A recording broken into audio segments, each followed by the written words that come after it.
Hello guys, स्वागत है आप सबका मेरे YouTube channel economics hub Uttarakhand open university.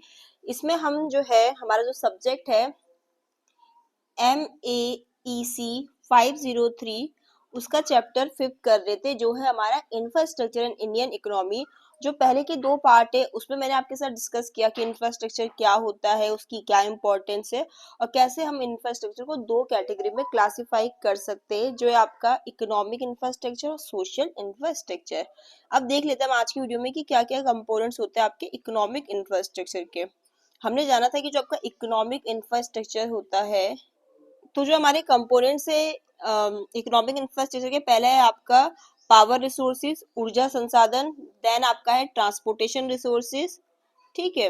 फिर आपका है कम्युनिकेशन रिसोर्सेज। मैंने जो पिछली वीडियो आपके उसमें और भी बताया था कि कौन कौन से कंपोनेंट इसमें आ सकते हैं, बट जो हमें सिलेबस में दे रखा मेनली इन्हीं तीनों के बारे में दे रखा, तो हम इन्हीं को देखते हैं। फर्स्ट आपका है पावर रिसोर्सेज यानी कि ऊर्जा संसाधन।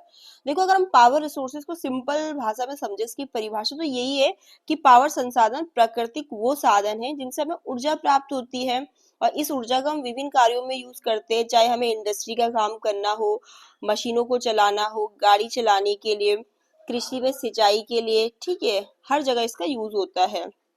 इसकी डेफिनेशन भी देख लेते हैं। It refers to the source of energy, मतलब ये आपका एनर्जी का सोर्स है जिससे हम इलेक्ट्रिसिटी, विद्युत का मतलब जनरेशन कर रहे हैं और उस पावर को हम यूज कर रहे हैं अपने बहुत सारे काम में, चाहे वो इंडस्ट्री से रिलेटेड हो या हाउस होल्ड से रिलेटेड हो, ठीक है। देखो, आपके जो पावर रिसोर्सेस है उसके भी दो मीन्स होते हैं। एक होता है आपका कन्वेंशनल मीन्स और सेकंड आपका है नॉन कन्वेंशनल मीन्स, ठीक है।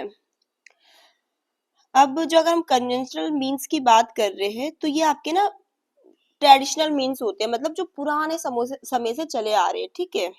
ये आपके कैसे मीन्स होते हैं, जो आपके अ,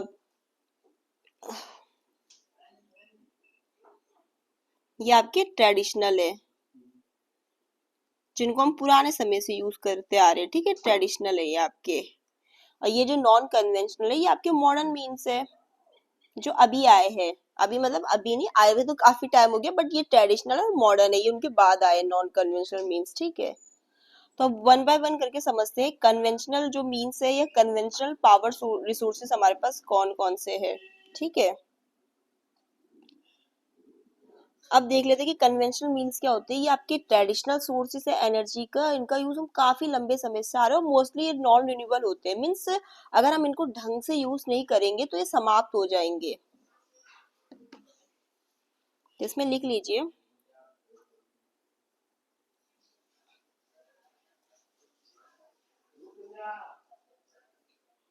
कन्वेंशनल मीन्स जो आपके कैसे मीन्स है, ट्रेडिशनल पावर के रिसोर्सेज है, ठीक है। तो लिखो,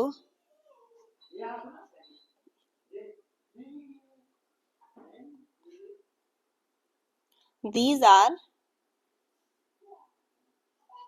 ट्रेडिशनल सोर्सेस ऑफ एनर्जी, मतलब पुराने आपके ये सोर्सेस ऑफ एनर्जी है, ठीक है। और इनको हम काफी लंबे समय से यूज कर रहे हैं। They have been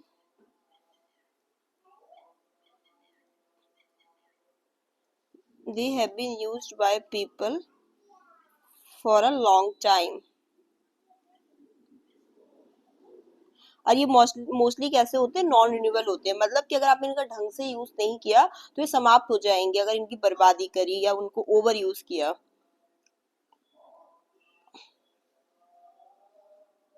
and are mostly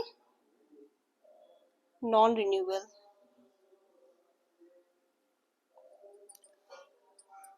अब जो आपकी कन्वेंशनल मीन्स है, हमने पढ़ा ना कि पावर रिसोर्सेज के भी आपके दो मीन्स है, एक ट्रेडिशनल है जिनको हम कन्वेंशनल मीन कहते हैं मीन्स है, और एक है आपके मॉडर्न जो आपके नॉन कन्वेंशनल मीन्स, ठीक है। तो कन्वेंशनल जो हम पुराने समय से यूज करते आ रहे हैं उसमें क्या क्या आ जाता है। एक तो आपका कोल आ जाता है, कोयला। देन आपका पेट्रोलियम। देन आपका हाइड्रो पावर और फिर एक और आपके पास है नेचुरल गैस। ये आपके कन्वेंशनल मीन्स में आ जाते हैं। इवन ये हमने पिछले चैप्टर में भी अपने पढ़ रखे, कोयला, पेट्रोलियम, इनके बारे में हमने जाना कि कौन कौन से राज्यों में अधिक पाए जाते हैं, क्या इनका यूज है। इस चैप्टर में भी थोड़ा सा डिस्कस कर लेते हैं। देखो कोयला की बात करें, कोल की, तो ये भारत में प्रमुख ऊर्जा का स्रोत है, सोर्सेस प्रमुख है, मेन है, ठीक है, और सबसे ज्यादा प्रदूषण फैलाने वाला सोर्स भी ये है आपका, ठीक है, तो इसको लिख सकते हैं। कोल के बारे में हम थोड़ा इसकी प्रॉपर्टीज के बारे में लिखते हुए चलते हैं कि कैसा होता है ये होता है अ ब्लैक और ब्राउन रॉक फाउंड अंडरग्राउंड, ठीक है। फिर मेनली किस में यूज होता है, used mainly in thermal power plants to generate electricity. इससे अगर जब ये जलता है तो उससे पॉल्यूशन भी होता है, ठीक है, प्रदूषण भी होता है, कॉजेस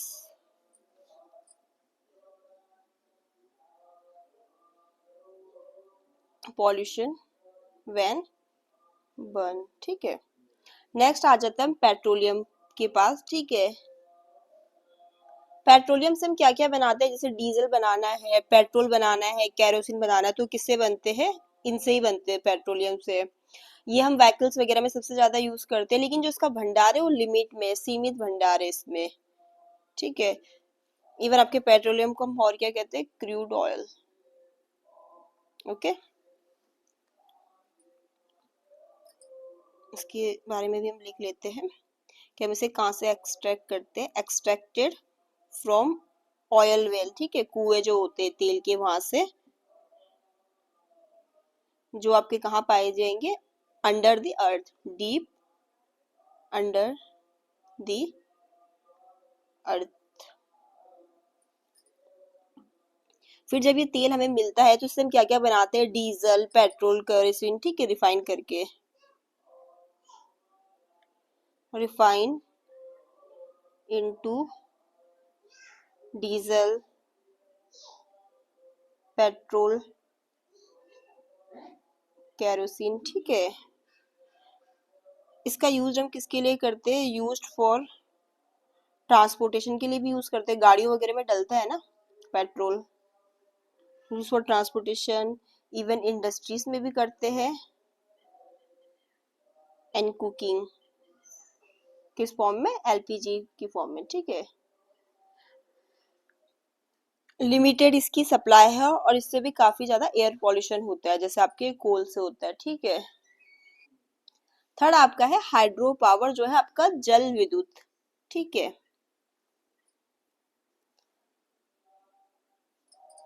ये हम कैसे जनरेटेड करते हैं, आपके मतलब जो फ्लोइंग वाटर होता है उसकी एनर्जी से, ठीक है।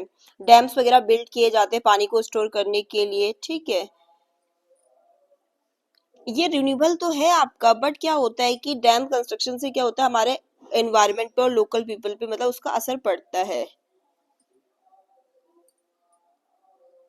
तो हमने जाना कि हाइड्रो पावर में जैसे नदियों में क्या करते हैं, डैम्स वगैरह बनाते हैं, फिर टरबाइन घुमाकर आपकी बिजली बनाई जाती है। ये सोर्स आपका जो है रिन्यूएबल तो है, लेकिन पर्यावरण के लिए कहीं ना कहीं बेकार है, इन्वायरमेंट के लिए, जो आसपास लोग रह रहे हैं उन सब के लिए। तो आपका हाइड्रो पावर देख लेते हैं, इसको हम कैसे जनरेट करते हैं, generated by using the energy of flowing waters. नाम से समझ में आ रहा है ना, हाइड्रो पावर, रिवर्स, डैम्स वगैरह बिल्ड किए जाते हैं, dams are built to store water. Renewable है, बट क्या होता है कि डैम कंस्ट्रक्शन से कहीं ना कहीं हमारे पर्यावरण पे या जो आसपास लोकल लोग रह रहे हैं उन पे इफेक्ट होता है इसका। Renewable but dam construction can effect the environment, और जो लोकल पीपल है उनको भी।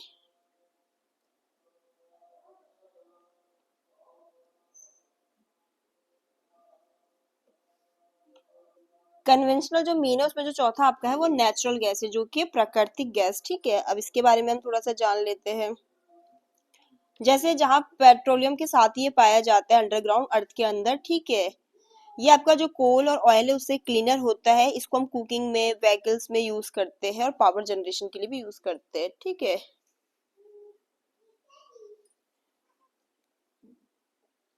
तो इसमें लिख लो